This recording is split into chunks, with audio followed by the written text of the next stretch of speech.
So, hello and welcome everybody to an Inlight podcast. In today's episode, we'll be just talking with Dan Armstrong, who is the author of the wonderful Smart Dust. Dan approached me in like 2020, so I put a little bit on the back of his book and was very proud of that. Thank you, Dan. Dan, hello, my friend. It's been a long time. How are you? I'm doing very well, Zach. It's so good to see you. Instead of a smaller version, you're a little bit bigger this day. Brilliant, Dan. Well, I was overwhelmed. I was just so excited when you sent me the book and you told me what you were doing in 2020. It was such a dead time. And then you've kind of amalgamated this excellent book, fiction, which follows the story of Mace Gilbert. And he works for a Sci-Fi Chronicle, and he's up against this he's a tyrannical kind of guy called Armor Bedouin, and basically there's this battle throughout, and I really enjoyed the story. It was great because it connected to so much and now and what was going on around us, and you kind of amalgamated it into a really kind of fine-tuned story, and for something to people to understand and actually look at and forecast and see what could possibly happen in the future. And that's what I thought was so special about this book. So tell us more about Smart Dust and give us an insight into Smart Dust and a little bit about yourself, Dan. All right. Well, I'll start with myself and then we'll build into the book. I was born and raised in Lancaster, Pennsylvania.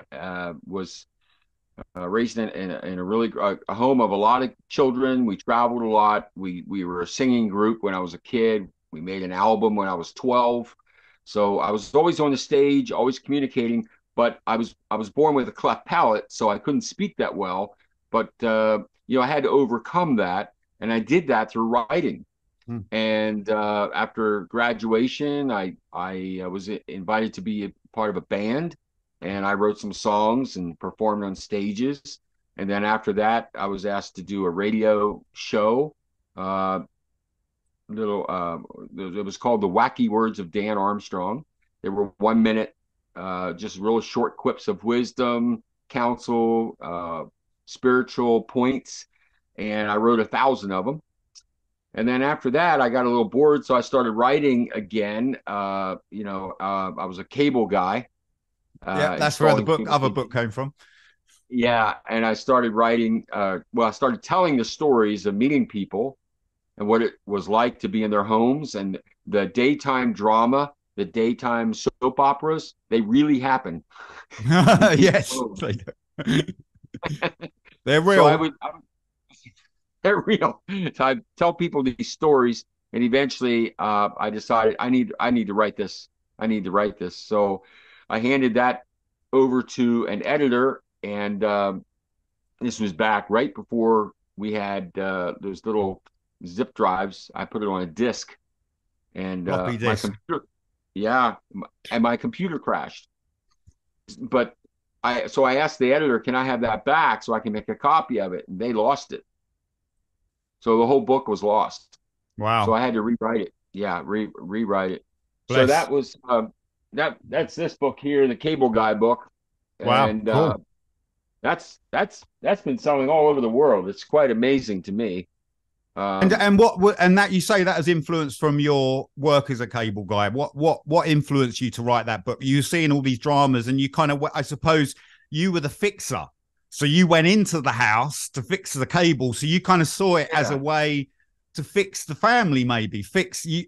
So did you start doing other things when you went along to these addresses?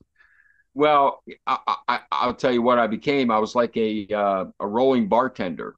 I mean, I would listen to everybody's stories, and I became a fixer, which has some connotations there that's kind of scary. But the thing is, when you're in someone's home and you see things or discover things that they're not aware of, you say, "Hey, can you move this for me, please? I need to get in that room." Mm-hmm. They didn't know something was there that they weren't supposed to see. Yeah, So, right. and then some shocking things, some sad things. Some people who, I was the last person to see a guy alive. I was in his home doing work. He Wow. he was dying from Agent Orange that had polluted his body from Vietnam, and he was an older man, and left the house. A couple weeks later, his sister came in to hand the equipment in, and we started talking, and I realized that was her brother. And she said, "You were the last person to see him alive, and he appreciated you." So Oh, I was patient with him. But anyway, yeah, I just amazing when you meet so many people in a place where their guard is down, their homes. They don't so a lot of times the masks come off. yeah, of course. It's like there's almost like a form of healing. It's intriguing. It's so interesting you talking about it, because it's like, you are kind of, literally connecting the cables and you're fixing that system. Even if it is a television, not everybody agrees with television, but I mean, it's a form, isn't it? It's an environment they're used to. So, but tell us onto Smart Dust, and amazing. We'll come back to Cable Guy, but tell us about Smart Dust and what was your inspiration for this book? So we're in 2020. So you said the Cable Guy, you lost that book, and then you kind of rewrote that, and then you coming. So when did you start writing Smart Dust? Okay, 2017. Wow. I started I wrote my first introduction to Smart Dust, and I put it out on social media to get some feedback, and I got some pretty good feedback. So I thought, you know what, I'm going to have to develop this. So I started doing some research, and I was shocked at what I was finding. I thought it maybe, I ran across it in a scientific journal, Smart Dust. And the more I read about it, the more I understood it. It was kind of shocking in the way that, I mean, here's something that's been developing for over 30 years. Yeah. And people are just now hearing about it because of the miniaturization of technology. And the whole premise of the book is that it's nanotechnology being imposed upon a population without their consent. Yeah. So, imagine. Sounds familiar. oh, everything. It's well, it's connected. Totally. It's all connected. There's so many things that we're not aware of. The invisible world that we live in, the things that we see that are visible are mere shadows of what is. And until the light shines in that area, we'll never know. And even when we do know, sometimes it's too much information to decipher, to determine whether we want to accept it. So it's fearful, and we need to shut down. That's psychologically, people shut down, and we can see that going on a lot. Yeah. Well, and I think you wrote it, and I wrote it in the Smart Dust, that fear is the currency of control. Of course. That the powers that be will use fear, like, things that are imposed on us without our permission, without us voting for it, without us asking for someone to represent us, are just imposed on us. We have to do this, because if we don't, your life could be in jeopardy. The thing is, we are told everything. We are given all this information, but unfortunately, we live in a world where there's not enough critical thinkers, and these people don't research stuff and actually look into it, and this is the problem, because we are presented with this information. You can find it, but you could say, whose ignorance is it? You know what I mean? I find that really interesting. Sorry, Dan, interrupting you. No, you're saying some things that are just you're in resonance with me, in the sense that when you said groupthink, we're now in a culture of groupthink. There are those radicals, people who will speak up and say, no, I'm going to go against that. And right now, the culture, the society that are being developed right now, I should say younger generations, are called into this groupthink mentality, that critical thinking is something hate speech or something. Yeah, it's an enemy. It's an enemy. I mean, it's either comply or die, and every time societies come along and try to create a utopia, they always leave a trail of human carnage behind them.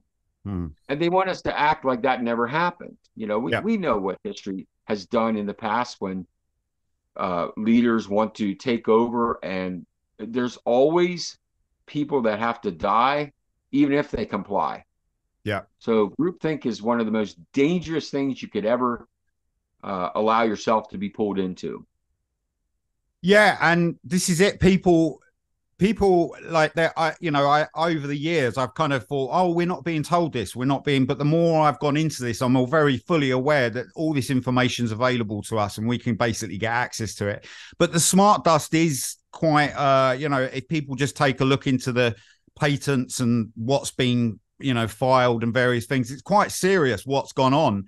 And there's a lot of this. To the level of how it's being used, we can't say. There's no evidence to say and support that. But I would say that if someone wanted control or power, they could maybe use parts of this technology, to actually put into society, maybe messages and all sorts. Well, I mean, smart dust is like I said, smart dust really, it was developed by Rand and Development Corporation. Rand is the acronym. They developed their first prototype in 1992. So like I say, that's 31 years ago. And what it is it's a system of micro electromechanical sensors, or MEMS, MEMS. And they spread them around geological areas that were prone to earthquakes. And as I'm trying to remember the exact location, but there was a location they did this experiment in, where there was a little science center booth, and they spread these dusts, this system around. And then later, a couple of the research scientists came back to this place, and they went in and they were looking at the data on the screens of all the vibrations, because what smart dust does is it detects vibration, temperature, audio frequencies, Wow. in its environment, and it reports it wirelessly. So, Incredible. yeah. So they start seeing this information, and suddenly they start seeing different data show up, congruent with their presence. Mm. And they begin to, well, what is this? What is this? Well, they start checking their pulses to find that, oh, well, John, that's your heartbeat. And Susan, this is your heart rate. And they realize that these smart dust particles are actually reading the vibrations, the breathing, and the heart rates of each individual person, and it was identifiable. It wasn't all scrambled data, it was identifiable. Mm. So the point that I started to take off in this book when I started writing it was, if that's possible, and eventually we're all going to be tracked, and we are being tracked. I mean, come on, everybody knows that we're being tracked no matter where we go. The devices are on all day, keep our GPS. The real question people need to ask is why? Why is that going on? Yeah, I mean, it's all about control. It's all about fear. I mean, remember in our country when 911 occurred, that now we have Homeland Security, and a lot of that stuff was set up before 911 ever happened, and then they implemented it in record time. When has a government ever been on time to get something done? And how can they get it done before it was done? I mean, they were ready. It was planned, or like a build up to it. Yeah, totally. Yeah. Yeah, and so a lot of that stuff's happening, and nobody's aware of it, or they don't want to be aware of it.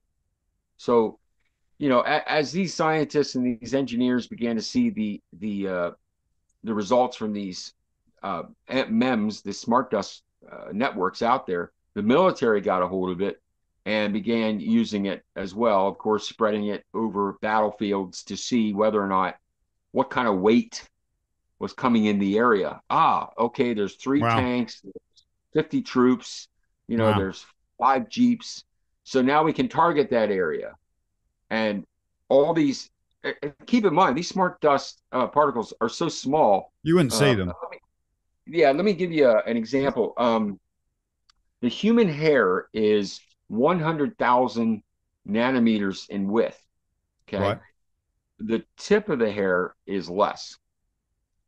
Wow. That's the size of a smart dust particle where it's heading. So, saying that, in the book Smart Dust, I go through a lot of I build up a case for the possibility, and it's so real. It's people have called me, texted me, emailed me.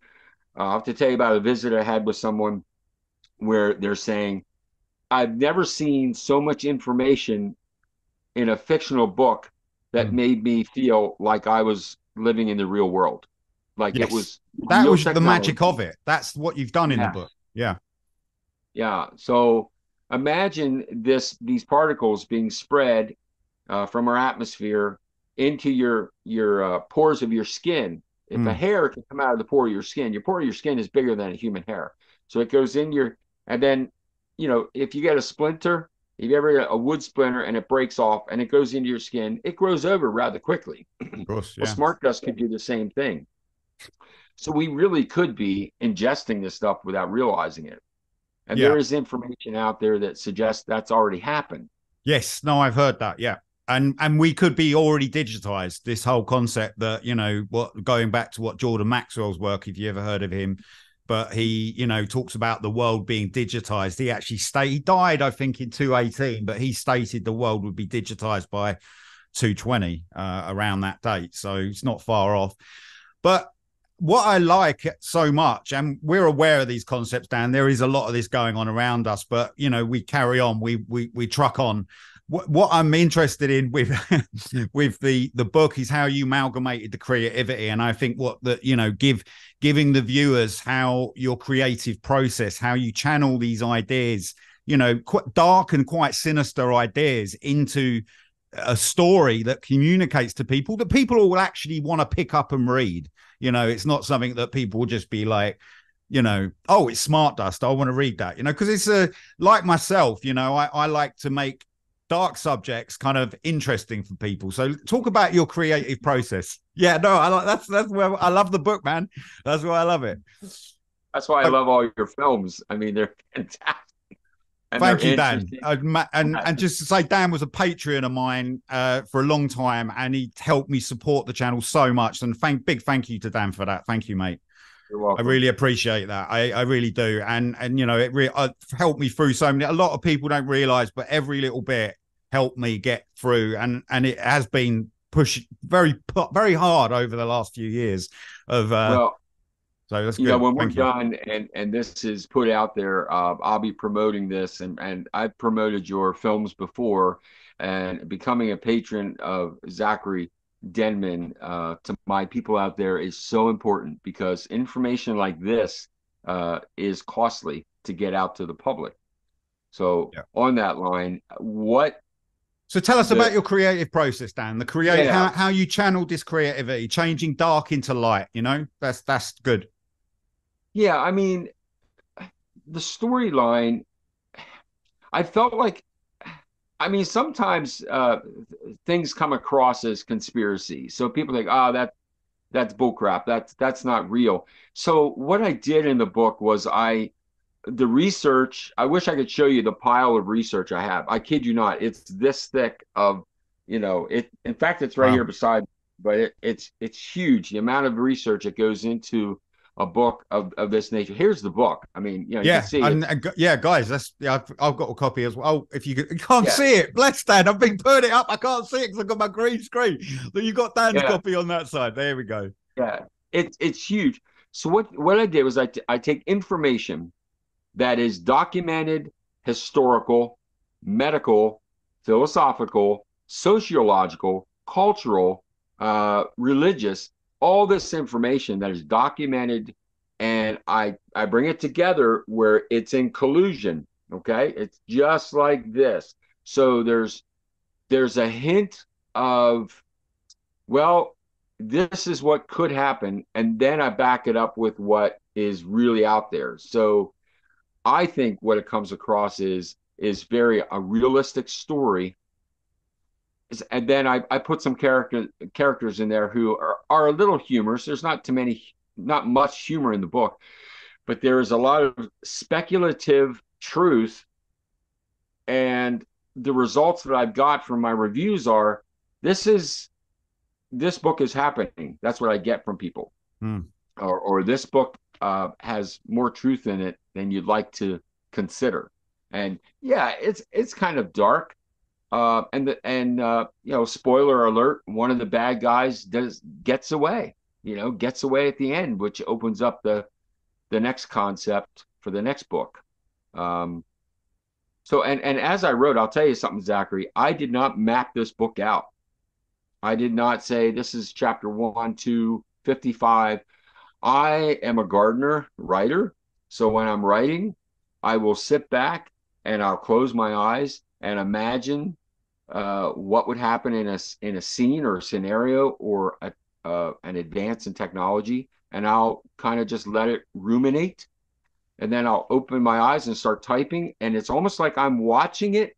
I'm watching a movie in front of me, and I'm typing it, trying to keep up with it. So, I mean, I'm going mad dog, and then I'll back up, I'll do my corrections, and then I'll sit back and go, "What did I just write that?" Seriously, it's Nice. like I go into this like zone. You're kind of a form of a channel. There's a channel you're picking up on, I feel. Channel of information. It's, because everything you put in here in your subconscious mind remains there forever. Yep. So if you're reading, you're doing research, it's in there. You may forget it until it comes out to connect. And when things start connecting, just the thrill of it, watching it happen was amazing. But anyway, as I'm writing, it's like a garden. It grows and grows and grows. And then the critical thinker in Dan Armstrong sits back and goes, wait a minute, I've got these two branches, people, scenes, conflagrations that have to come together. How do I do that? Then I had to work really hard to do that. Like, how do they come across so they can meet and then make a stronger point in the book? So that I had to do, the engineering part of writing. However, most of the time, and here's something I do in writers' workshops. I will tell people that when you're writing and you want a point to come across, you want to pull at someone's heart, but you also want to help them see the action of the scene. So I will, if I'm going to say, John got up from his chair and walked across the room, I will literally get up from my chair and walk across the room. And I'll listen. Yep. I will be aware of what's going on. I'll say, oh, my chair just scraped on the wooden floor. The crinkle of the leather in my chair released its captive being. And not that I'll write that, but there's senses being involved, your sight, your sound, your touch, maybe even the taste. I'll pick up a coffee, take a slurp, I'll set it down on the hardwood surface, the plank, and I'll describe things. Put yourself into that scene, so you actually put yourself in that. And before you write, do you meditate, or do you have any practices that you could share with people? Anything that you do, a little routine? I don't know, a morning routine. This is all, I want to give people information to lift their spirits at the moment. I think it's a good time. I think for me, my best time to write is from 8 till midnight. So when it's quiet in the house, I'll put some headphones on, put some soft music on, and I will sit like this and just put my head down and start thinking about the story, whatever I'm writing on. And then I'll open my eyes, I'll look at what I've written, and I'll close my eyes again. And I may do that 2 or 3 times. Now, this is after I've started something. And then I just imagine, where could this go? And sometimes I see a path and I follow it for a while, and then it hits like a blank wall. So I'll have to like retrace my steps to come back to where I am. Music in ear, eyes closed, warm room, cozy, and then go down that trail. And if I'm emotionally intact with this trail, then I will come back and open my eyes and start writing, and I'll remember that trail that I was thinking about. And again, Zachary, when I am writing, a lot of times I feel like I am following the movie. So it's like me telling you about a movie. So I'm a storyteller. I'm telling you the story. So I'm bringing in all the emotion and all the senses. Now, it does help. And I don't know if I've ever told you this. I have something called synesthesia, which is I have different senses cross paths in my neural links. So when I hear music, I see shapes. see colors. Nice. When I see people, I see colors. So So in you my have, do you have cabling, can you see auras? no, they're not. I cannot physically see it. It's Oh, like I right. I see. sense it. Yeah, I sense it. So Hmm. I think a lot of that was developed as a cable guy when I'm in homes year after day after day after day after day. It got stronger. I always had it. I thought everybody had it. I thought it was something because when I described it to when I was my fiance way back, she was in college. Uh, she's my wife now, and she was a music major, and the instruments in the orchestra were just beautiful. She came after the concert. What did you think? I said I loved it. The cello, the brown, silky, uh, long oblong sounds were beautiful. What are you talking about? Oh, it was so chocolate. I loved it. What are you talking about? You Lovely. know, It's amazing. I'm doing drugs, you know? so, so she said, that's called recognizing colors in music, and we have a class on that. And Mm, so I was like, well, I thought everybody could see colors in music. nice. So when I write, it's the same way. I will when I'm writing, you may not necessarily see the color I'm seeing, but I'm describing it in such a way that it becomes alive. Mm. Do you And I think feel that's why. I'm a gardener too, so I completely Yeah. relate to that kind of feeling of, and I was going to say the gardening side has helped me produce stuff because it helps me think how when you're landscaping or the gardening you do, and obviously you've got this contrast to the smart dust, you must be thinking a lot about this. There's a channel going on. I believe there's electromagnetic channel going on between us and Earth when we're close to the garden, But as that like in them periods when you're gardening, do you get inspiration from that? I mean, sure, there's I think I'm trying to answer that in such a way that Am I asking it in the right way? ask me again, maybe. So, do you feel the gardening has kind of put you into helped you write this book? Do you feel that when you're gardening, there's such a harsh contrast thinking about this smart dust and this story that you were creating? Yeah. Would that have influenced the story? Your love for nature, your love for gardening. Okay. I'm gonna say yes. I mean, I will, you probably know this that the Earth resonates at 732 megahertz. That's the Schumann resonance when it was discovered. The whole Earth vibrates at Yes. 732 megahertz or hertz. So it is easier for me to write from the spring to the fall because I can step outside, take my shoes off, even and I've done this. I've been writing and I hit something and I'm frustrated because think about logic and then emotion. So these two parts of our being are not supposed to be in contrast, but they can be. So Mm, we're emotionally affected by information and we typically receive that first. And then the logic comes in and it's a struggle because we want to believe the emotion mm, and the logic is trying to tell us something different. And so sometimes I'll hit a wall emotionally in a paragraph or even a sentence, sometimes even a word. Last night I had to change a word from uh, the eternal banners that this character saw to ethereal banners because I felt like the one word meant he was outside of time and the other word meant he was outside of his circumstance, but not outside of time. So I had to change the word because emotionally I felt they were so important, but logically I had to fight with it. Saying all that, I had to go outside to take my shoes off and stand on the grass, and it's kind of wet, nice. but I stood on the grass and just kind of like, okay, I need to relax, and I felt calm. Mm. And I've never been into anything woo woo like that. That's just fact. That's just science. It is When you get exactly that. grounded, Yeah. yeah. So I came back in, I sat down, put my socks and shoes back on, and began to write. And it just was smooth as silk. I Nice. mean, just waves of creativity. What I'm really interested, as I said before, about the bringing these dark subjects into creativity, and what would you suggest to people, a creative process that they, some good tools that they could use to, people that are lingering on dark, in England we call it mingy, but a mingy, an unsettling subject, so how would you say to people how they could communicate that or put that into art, or, instead of staying in that dark place or depression or a low state? That's why I think creativity is so special, because you can outleash it, you can put it out positively without harming anybody or hurting anybody. But yeah, tell us any processes that come to mind.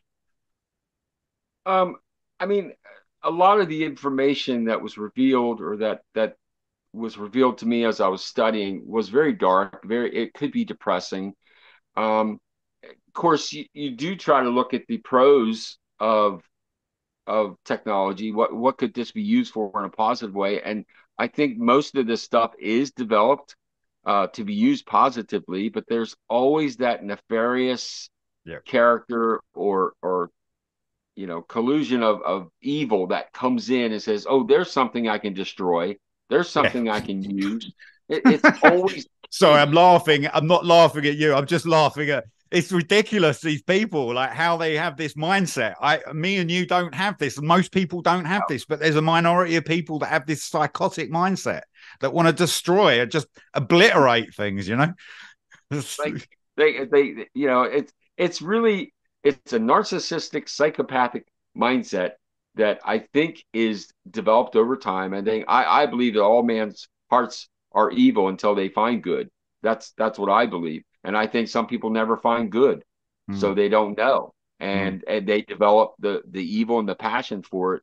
It never becomes and even if they find truth, they look at it and they shudder at the thought that they have to give up the power or the control that they're addicted to. It's a drug.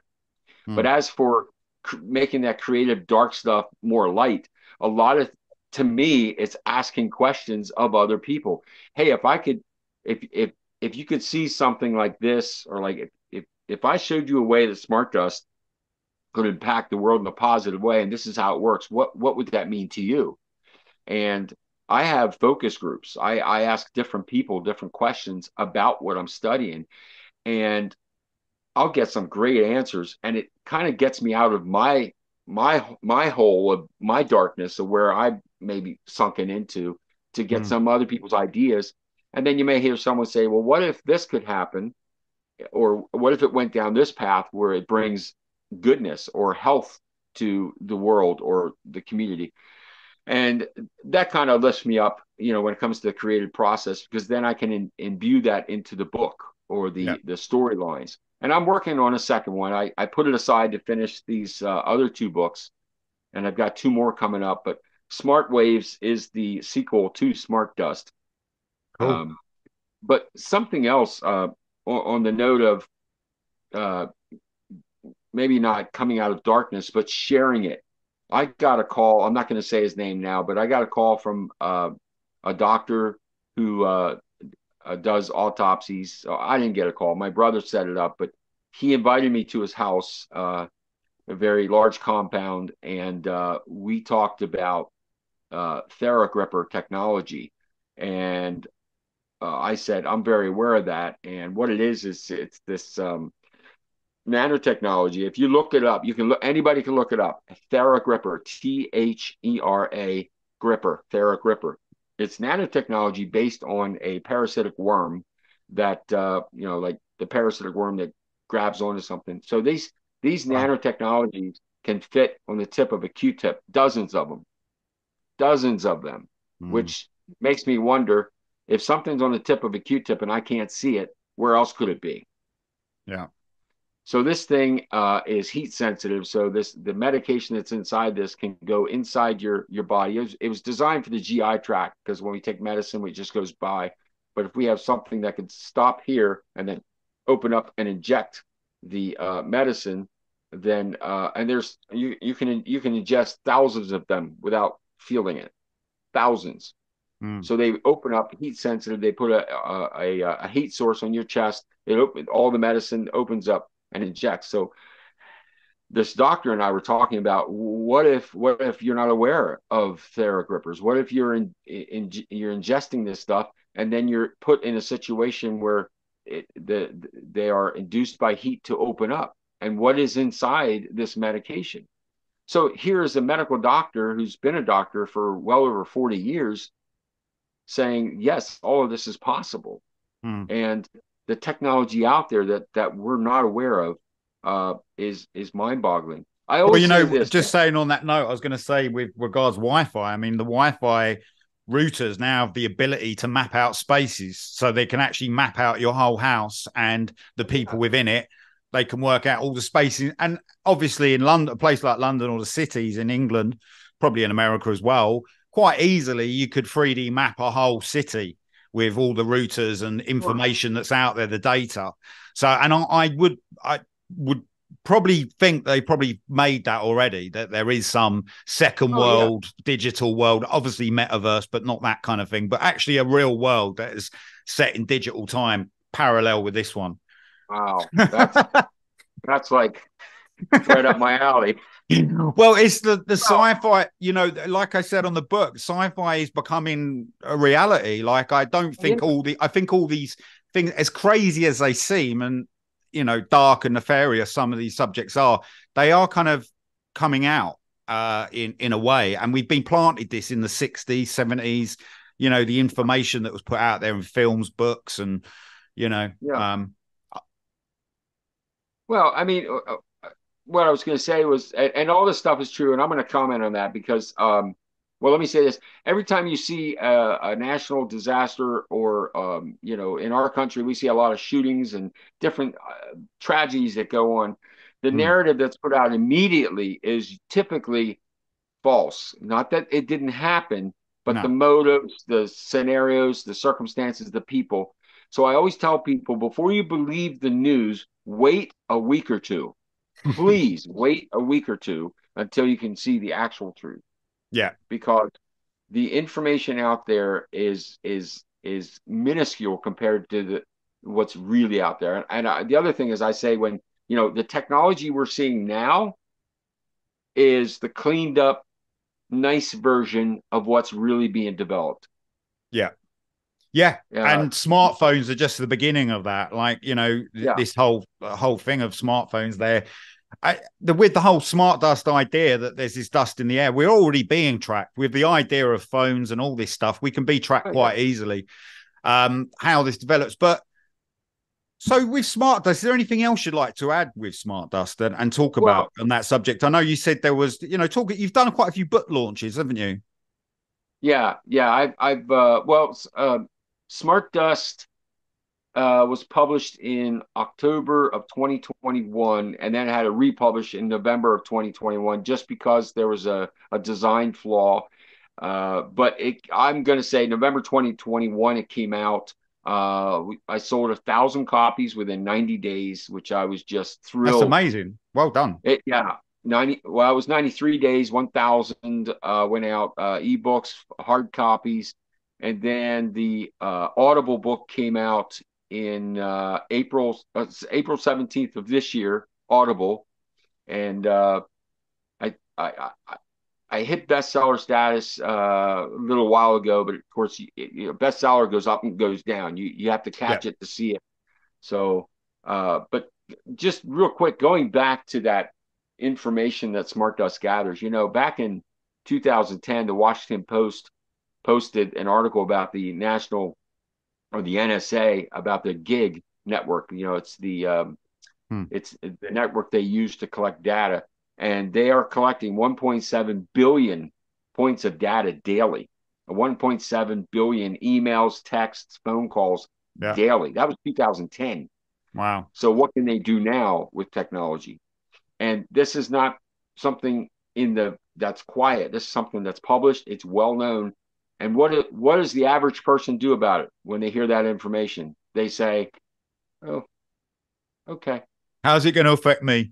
Yeah, it's, whatever. We've been so brainwashed, really, to take these bite-sized pieces of freedom away from us until, I always say, when someone takes away bite-sized freedoms, eventually you will starve, Yeah. and you'll know it. So, So Dan, where do you think that will lead, in the sense of all that bite-sized freedom being taken away from us? Do you, where, as a world and as a planet, as a society, societies around the planet, where do you think that will go? a one world government.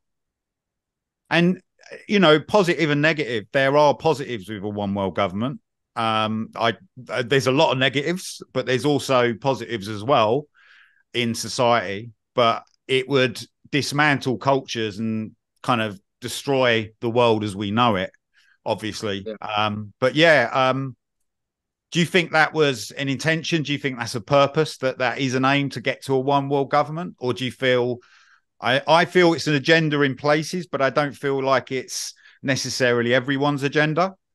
From Right. what I can see, obviously in the Western world, we're plastered with the media that's their agenda so we see it all the time. But I do feel there's other positive worlds that are being created that we just don't see just yet. What do you feel on that? I mean, I always keep optimistic because I like to pull people out of the crap. I think it's important that we all do that. There's plenty of darkness around. I have a paradox going on. See, I'm very optimistic about people. Yeah. I think people are beautiful. I just love people. I'm not optimistic about what the small percentage of bad people can do to the majority of good people. I think we are heading towards a one world government. I think we are heading towards a one world currency. I think the beauty inside of that will be how people handle it. Like Viktor Frankl, who was the Viennese psychologist who was in the Nazi camps, death camps, came out of that, and he said, he wrote the book, The Meaning of Life, or The Search for the Meaning of Life, where he understood the bad that he was through, but he knew he could live through it because he gave a different meaning to it than other people gave to it. So I think within the context of the evil world, there will always be people who are optimistic, loving, caring. Do you think that's part of the journey that we're on, to always have that dark light and that battle between good and evil, and that's part of our soul development? Yeah, I mean, I'm Christian, so I have a world perspective that probably the majority don't. So because I see revelations coming out that has been written many eons ago, and maybe not the way that we interpret it today when we read it. It's like I'm a skeptic, I'm a cynic. So even the things I read in a scripture, when someone interprets it a certain way, I'm the first one to say, I don't know if I believe that. So I'm Good. very, very careful to swallow what a church will teach, but I'm very careful to be ready to accept the truth as it reveals itself. So I always look at every argument right up front that I might be wrong. And that's the best way to look at everything, is that Yeah. I actually, the more I learn, is like I learn that I know actually nothing really, because there's just development constantly churning. This world is constantly bringing new ideas out. And I do feel like we're going to be getting to a really strong place. But look, coming back to your other books, let's go back to you wrote Think Big as well, which I haven't actually looked. Tell us about that book, because I'm very into it sounds like a coaching, self-development book. It is. I like them kind of books. Tell us about it. It's interesting. You have such a dichotomy of or a different array of books that I've been a part of. Dennis Waitley, I was out at his house on my birthday, iconic man of history. But I asked him if he read my books. I gave them to him last year, and he said, "Yeah, I read both of them, Cable Guy book and Smart Dust." And he says they're in completely different genres. Yeah, it's great. I said, "Yeah, there's more coming. I can't nail something down." But anyway, after I wrote the Cable Guy book and Smart Dust, Kyle Wilson, we had been Facebook friends, but he's the founder of Jim Rohn International. Jim Rohn was I was a huge Tony fan of Robbins. him. Yeah, I know Jim Rohn. All those guys. Tony Yeah. Robbins mentions Jim He's Rohn. the He worked. original Jim Rohn's, the original 80s video guy, isn't he? He's that guy Yeah, that popped yeah. up on American TV everywhere and was like, "Hey, let's have a better life." You know, he was a pioneer though. Amazing, great information, Jim Rohn. I love it. Jim Rohn, amazing. Well, Kyle Wilson is the man who made him famous. Kyle Wilson is the man who took him from 20 speeches a year to 110 speeches a year. Wow. Kyle Wilson, one that took Jim Rohn international. So Kyle Wilson contacted me. But he saw something I wrote on Facebook and said, "Would you be interested in writing a chapter in my next book?" Wow. So Wow, amazing. Well done, Dan. there's Kyle Wilson, and there's little old me. And then Brian Tracy's on there. Brian Right. Tracy, he's written a ton of books. Chris Gronkowski from Dallas Cowboys, Shark Tank. He's in business with Mark Cuban. Right. Chris, really nice guy. So Met him a couple what did you get times. at with the book? What were you getting at? Well, I wrote what was I getting at? Yeah, what were I you write? getting at? Did you co-write that with them? Yes. So I wrote a chapter in the book, and basically, it's the concept is think big, think outside where you are, and how can you make your life bigger in the sense of what's your impact. So mine was I was born with a cleft palate, and I had to overcome that. And there's a story in here about that. And then Great. after that was and that hit number one Amazon 21 categories on Amazon. Some were international. Great And stuff. then this one, Next Level Your Life. This was about I was asked to write part of this book too, and I wrote a story about my mother who really gave everything she had to a homeless woman to serve her. She took her brand new coat off, took her shoes off, Hmm. and gave her some extra food we were going to take home from my father. She gave that to this woman, and sat with her and hugged her and prayed for her, and it was like it's impacted me ever since. I was a young man when that happened, and I wrote that in this book. This book hit number one in 31 categories, 10 of which were international. Well done. And Cool. of course, Smart Dust just hit Australia and Japan, India, just landed there recently. So, and you got that translated in them all? Oh no, it's all in English. Yeah. Right. Okay. Amazing. Well, fantastic. It's there. It's great stuff. Brilliant. You're promoting the book so well as well. It's excellent. Yeah. I use Facebook a lot. I'll for those who are writers and you want to put a book together and you want to market it, start marketing 6 months before the book is out. Now that goes in contrast to some other advice I've gotten, but what I did with Cable Guy book was I put a story out, and then the next couple of days I put another one out, and the next couple of days I put a partial one out. If you want to know the rest of the story, the book's coming out in October. Yeah. Right. And I when that book came out, I sold 100 books the first week, which is, That's it doesn't great. sound like much, but as an independent writer, that's brilliant. Very good. So you think Facebook is a good one for the book marketing and putting stuff out there? That's cool. And so currently in the situation in USA, how are you doing there? How, in the world of politics and the system you're in? I mean, how are you feeling as a United States citizen? Because from the outside in, it looks there's a lot of awful, devastating things happening. And obviously I don't take the media, to gospel, to word, but what's going on in the States at the moment?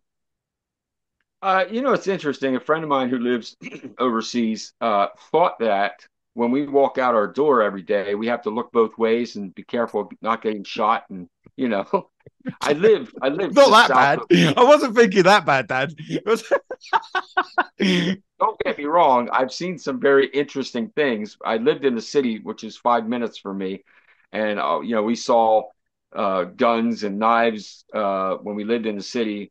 Probably, every once a month, maybe. But you kind of get anesthetized to it. You don't really think about it, but it's not. It's a very peaceful country. I mean, there are cities that are bad, but then for the most part, people respect each other. the big play of racism and all that, where there's a lot of areas that we just don't even think about it. We work with people work with me. I'm white. People work with blacks. They're Hispanics, Asians, Indians. America is a melting pot of all these cultures, and it's a beautiful thing because they bring we all have these different ideas about culture and food and family and fellowship, and you learn from another culture who's your next door neighbor, and it's interesting. It's my next door neighbors in the city. They were from the Dominican Republic. Right. And they didn't speak English that well. And they had a little patch of yard and it was getting really high. And I mowed mine. I looked over, and next week I looked over and it's higher. So I went and mowed it. Nice. And he came out with a beer, and I wasn't a beer drinker, but I sat in the front porch and we sat and drank a beer. And I thought to myself, I mean, we didn't even know how to talk to each other. But we were sharing a beer on the front porch on a hot Saturday afternoon after I mowed his front yard. So, and it's you're finding it's kind of, I'm aware of that. It's like in this country, we've got people see it as like the recent bill that came in and shutting down of the internet and all this stuff. It's all, there's a lot of talk around it and a lot of fear again all the time. But yeah, it's just that economically from the outside, America doesn't, I suppose it's the president of America as well. There's a leadership problem going on. It seems to be like, Ukraine and all this stuff. But I mean, people get on with their lives. These things are just happening outside of us. It's obviously, that's obviously what's going on. But yeah. But it is a discussion pretty much every day. When I think about a widow who the State Department just contacted and said, hey, we've been sending some kind of check from the government for your husband for the last 18 years, and we weren't supposed to, so please pay it back. It's $57,000. There's a widow, and yet we sent billions of dollars to, Ukraine. Fight over. So people are upset about it. They're upset about the upcoming restrictions again on freedom. With masks and things. They're not happy. Is that coming back? I see bits going around. Is that coming back in areas in America? So some of the universities have mandated masks again. And I was in a restaurant last night. A young boy seated us in a restaurant. He's wearing a mask. I said, are you feeling okay? He says, I feel fine. I said, why? What's with the mask? He said, oh, it's for protection. I said, and I just stopped. I thought, I'm not going to go there. It's really because there's all the sciences there, right, to say it doesn't work, and he's saying it's protecting you, but it's like, well, it's actually the mask was actually primarily to protect yourself from giving it to other people. You see how skew-whiff it's become. And it's almost, I mean, in America, in America, in UK, it's actually okay. It's not too bad. You do get people in London obviously worried and concerned about it. But yeah, I think the same when I see people with a mask. I'm like, really? It's so surreal after the period of time. But do you think it will come back in a bigger way? Does it feel like it's creeping back in? Or, I mean, there's enough of information out there to say that this isn't the case. It seems like it's an uphill struggle for these people to push this onto people now. I don't want to say any particular groups. Yeah, they've already begun in some of the higher education systems in America to mandate, and for some reason, when a larger company or a school does that, it draws attention to them. So where the attention goes, the action goes. So the more we think about something, the bigger it gets.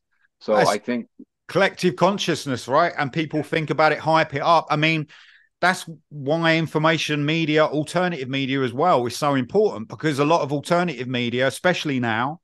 We had a discussion yesterday, a couple of people, my associates, and I said, do you guys know of anyone who was very compliant, who is no longer compliant because we're getting hints right now that it's coming like October, November. They're already talking about it. It's like, how can you know? How can you know it's coming? It's almost like it's planned, right? So It's the collective, I'm very conscious of this, especially after 20. Yeah, It's people like hyping it up, they're making it yeah. happen. So they all answered. Most of the people we know have more information, but I think they would still comply Yeah. because it's more comfortable to comply than it is to deny. I don't want to deny their rights over my life. I'll just comply. I'll just Yeah. die to myself. And then they call me selfish. Yeah, it's something that's just got to play out, really. I feel it's like almost like a kind of freak show that's just got to kind of carry on till it gets to the end. And then we're the spectators, people that are aware to it. And who knows Yep. how that will divide societies and stuff like that. But it will eventually come back, Yep. I talk about that in Smart Dust, how over time we've been divided into race, creed, cultures, religious sects, of course, politics. And the smaller the groups get, the easier it is to control a population. Of course. And that's in the book. There's a lot of philosophy in Smart Dust about what we're talking about. And I had another professor of integrative sciences at a university talked to me about my book, and he said a lot of what you wrote, even the science of it, the science of philosophy of how a dictator or how a nefarious society would control a culture was illuminated in your book. He said it's just amazing how many points of control factors are being used today that are in the book, and I put them all in one place, but throughout the book. So it wasn't like I was just spouting stuff. I was kind of breathing my own philosophy through a story. And even some people who are of the other political belief or religious belief or cultural belief have come to me and said, or have messaged me and said, I got to tell you, I saw what you were doing in your book, and I have to tell you that you made a very good case, Yeah. for the downfall of the human psyche through control of other people without your knowledge. Something I didn't ask is your motivation to get this information out? Was there an urgency? Was that fueled, do you think, by all the lockdowns and stuff that happened in 2020? Do you feel that you needed to put this out and express this point of view? Well, keep in mind, I started this in 2017 before the pandemic went on. So Sorry, yeah. some of the stuff in the book was in my opinion, prophetic, but it wasn't that I'm a prophet. It was that I was thinking, if this could happen, could this happen? And then if that happened, could this happen? So as I was writing it and I was posting it on Facebook, and I was actually posting the entire book on Facebook in little clips. Oh, wow, The whole book. Amazing. The whole book was on Facebook. Cool. And what it did was it created a following. Oh, that's why you got so many posts. I was thinking, yeah. how do you post so much? You must be typing non-stop. You're copying and pasting from your book. Sorry, Dan. But no, sorry. But there was an urgency to get the information out. So I was literally posting this. I would write a paragraph and I would post it, and then I'd finish the rest, and then the next night post another paragraph. But the entire book was posted. So what I'm saying is this: that yes, there was an urgency, and some of the stuff I was posting, I was afraid to post. I was afraid because I felt like something's going to give. Somebody's going to come back on me on this, because we want to be accepted. Yeah. And we have to realize that we're not going to be liked, and we are going to be detested by some people. So when I got into jabs and stuff about scientific experiments in third world countries, that was right about the time when the jabs were becoming famous, all over the world, where you had to get this thing. Yeah. So some people thought I was rebelling against the vaccination movement. I wasn't. I was literally I was writing my research out, and it was just happened to be concurrent with current events. So, Yep, I like it. It's good. and that's why the one physician said to me that, your book is prophetic. It's amazing Mm, how it's taken. And there's more information in the book that if you read it, I think would help you strengthen yourself against what could come in the sense of following groupthink and mm, not being able to critical think for yourself. mm, So mm, mm. Well, Dan, thank you so much, and you are welcome. it's been amazing. It's been a long time coming, and excellent to have you on. And Dan, I just wanted to ask you about your acting as well. Let's finish on that. So, what else I see you're stepping into the film world now. It's very nice to see. So tell us some about some of your acting. Yeah, I was asked to be part of a film because they were looking for an older man who could be a bad guy. So You look they real they good. asked me, yeah. So it's a independent film. Premieres here in the city October 20th. It's called Survey. I am a serial killer, sadly, but How and could that be the case? it happens. It happens. So that and the show is sold out. So they're looking for another theater to promote it. It's a young director. He wrote it, directed it. He stars in it. I have a lead role, and like I said, it's already sold out. It really is a good film. I mean, his cinematography is fantastic, and when it comes out in late October or November, I'm going to send you a link to it so you can watch it yourself. Please, I'd love to see it, Dan. Yeah, I'll do that. Amazing. Dan Yeah. Armstrong, thank you so much for coming on the Inlight podcast. You've absolutely been amazing. Please, everybody, I won't hold the book up. I'll try to, but you probably won't see it. But please purchase Smart Dust, what Dan is holding now. Absolutely excellent book, great information. And we'll reveal things to you in a soft and gentle way that you can understand. And that's what Dan's done in this book. And Yep. it's a brilliant. I'm very proud to be part of the back as well and have my little name on the book. Thank you, Dan. Very much appreciate it. There we are. Thank you, Dan. Amazing. So everybody, all the links to Dan are down below in the description. Please check him out and check out his work. Dan, thank you for today. It's been amazing. I'll say this, Zach. It has been my absolute honor and pleasure to meet you, talk with you. I've been a big fan of yours for years, and you have really made a huge impact in the world. And I think when we all find our niche, when we find the passion, we need to follow it with a plan, with a process, and just go for it. And that's what I'm discovering late in life. That I'm a good writer, I'm a good storyteller, and who knows where I'll go from here. But you also can go where you need to go if you ask the hard questions of yourself. But thanks, Zach.